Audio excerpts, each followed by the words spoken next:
Quinn said they were too tired at the end to finish. Let's take a listen. I yell at you, nothing personal. I know, you know me. We're competitive. We're competitive. Let's go blow this roof off.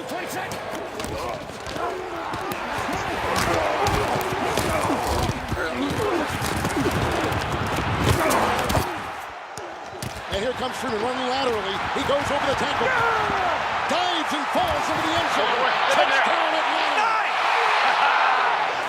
We about to get a pick, though. Brady gets the snap from Andrews. Intercepted. Coming back up the field is Robert Alford. Go, score. Touchdown, Falcons. Shaking his head. He ain't never met nothing like this. Hey, it's Tom Brady, though. Gotta believe, boys. Near hash of the 36. Shotgun snap to Brady. Stands in, throws down the middle for Edelman. Ball's tipped. And Julian diving for it. I caught it. Edelman has it. Did he make the catch? He did. Caught it. Crazy, I swear to God. And in fact, there was a bobble, but he was able to catch it before it hit the turf. I think he caught that. He backs up, hands it to White. Up the middle. Touchdown, Patriots. They've drawn within 2 in Super Bowl 51. Tom takes the step. Quick throw to Amendola. Screen left. A flag as he reaches across the goal line for a score. Offsides, that's in. Yeah! There we go. And we go to overtime here in Houston. Toss sweep right for James White. Tucks it under the right arm. Cuts it upfield. Driving forward. Diving to the goal line. A touchdown and a title for the Patriots.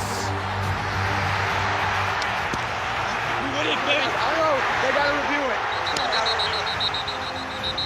He's off the field. Is it over? Yes. They gotta review it. They reviewed it. Did they? Yeah. Oh, an epic collapse for Atlanta. And here's what Dan Quinn said yesterday when asked about the end of Super Bowl 51. The guys were gassed. We had never played in the 90s in terms of snap count. We were not traumatized at all. You could tell there was nothing left in the tank. They would come to the sideline in the fourth quarter, and nobody was talking because there was just nothing left. Herm, is that a valid excuse? Is this insane? No, they were tired, and there was a reason. 93 plays on defense, and this is one of those. Tired? Well, because defenses are built to play 55 to 65 plays. And I said this when this game was going on. I said, first of all, if you're the Atlanta Falcons, there's this thing in the National Football League we call hammer time. It's a situation football. And when you had a lead that they had, it's real simple. You actually do this to the coordinator. You as a head coach, you walk over there by the coordinator and you say, Coach, this is not a suggestion. This is what we're about to do. We're going to run the ball because we're playing the clock. We're winning. All we got to do is just run some time off the clock and we're going to win a Super Bowl. Not a suggestion, Coach. So you figure out what I'm telling you now and then walk back over here and just stand over here as a head coach and put your arms around your thing and just watch him play and run the clock out and game over. That did not happen. Why?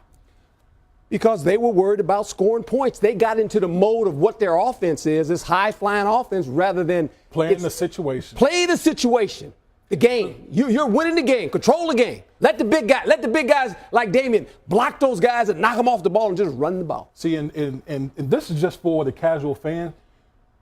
The passing game, that's what you get your scoring from the passing game.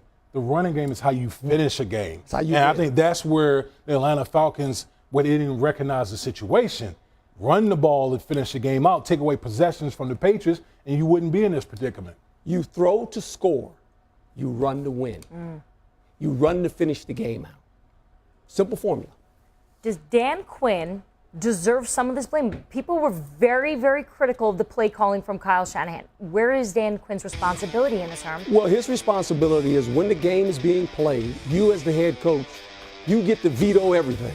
And when the game is being played a certain way and you don't like it, you tell your coordinators, I'm not telling you, it's not a suggestion, we need to do this. And this is where Dan Quinn has to get a hold of the coordinator and say, look, this is what I want. The next series, this is what I want. And the coordinator generally says, okay, coach, it's your team, let's do it. Listen, the buck starts with the head coach. And I was one of many people who blasted Kyle Shanahan. because they were just doing what they've done all year, which is just the high-flying circus act, which got them to the Super Bowl. But again, that's great. But again, the game of football is situational. More people find ways to lose games than win them. And what the Falcons did, they found a way to lose a game because they didn't play the situation properly. And that ultimately falls on the head coach. They allowed Captain America 93 offensive plays. Captain America, Tom Brady, right? Yep. That's the last guy you want to give 93 offensive plays to and say, defense, stop Captain America. You can't do it. All right, that game's over with. So Damien, if you're on this Falcons team, though, does any of that carry over into the locker room now? Do you trust Dan Quinn as a head coach? Absolutely. Listen. Even though. Absolutely. Look, last year's team has no bearing on this year's team. You got to understand, rosters change over about a quarter or a third of the roster changes every year. So this year's version of the Atlanta Falcons is different from last year's version. You can't just take everything that happened last year and we're going to apply it this year. It doesn't work that way. Everyone is literally starting from ground zero, and they have to work and build their way back up to get to that point. But no, if you're the Falcons, if you're the players in that locker room, last year's gone. Don't worry about that. Just prepare this year. How do you get over that, Coach? Well, first of all, Coach Quinn, he's had experience doing this. He went with Seattle. He won the 2 Super Bowls. He wins one, he loses one. Now, here's the first thing I would tell this football team. By the way, man, we had the lead in 4 games during the season in the 4th quarter, and we lost. This just happened to be the 5th one.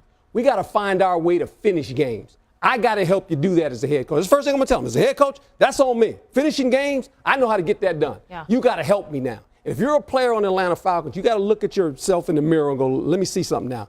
The MVP last year in this league was Cam Newton. They went to the Super Bowl. They were 6-10. All right?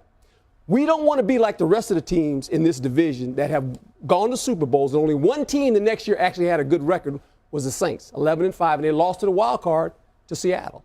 All teams that have gone to the Super Bowl in this division, except for the Saints, the following year did not have productive years. All right, worst play calling then? Pete Carroll in the Super Bowl that year, or Kyle Shanahan last year in the Super Bowl? Worse.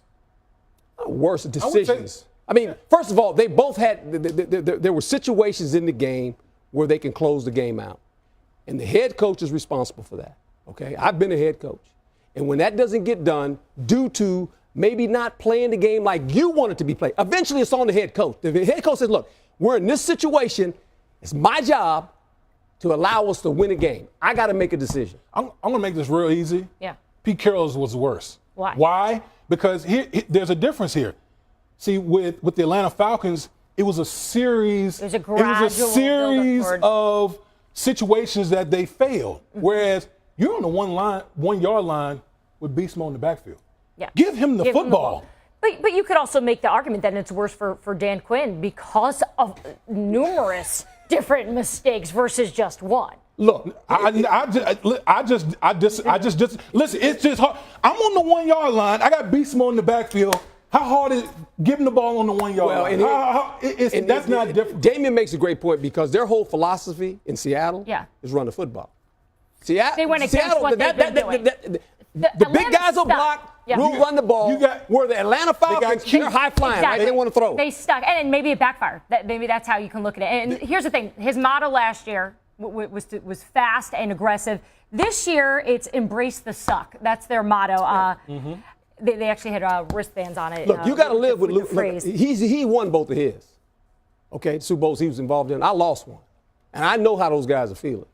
And it takes a great effort just to get back in the playoffs. Because now you're going to be the team that's hunted in that division. You won the division. You had the MVP at quarterback. You're the highest scoring offense in the league. Everybody knows it.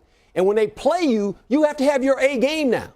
You got to have your A game. Because everybody said, hey, those guys, they lost Super Bowl. They went to Super Bowl. These are the guys we got to beat. They better be ready. Yeah. You think Cam Newton, you think Carolina Panthers going to be bad again? No. Tampa, they're coming. Saints. You know Drew Brees is going to throw for 4,000 yards. That's going to be a division to watch out for. All right, well, they actually had the Embrace the Suck wristbands last year as well. But Dan Quinn recently said, sometimes you got to just eat a crap sandwich. So that's how they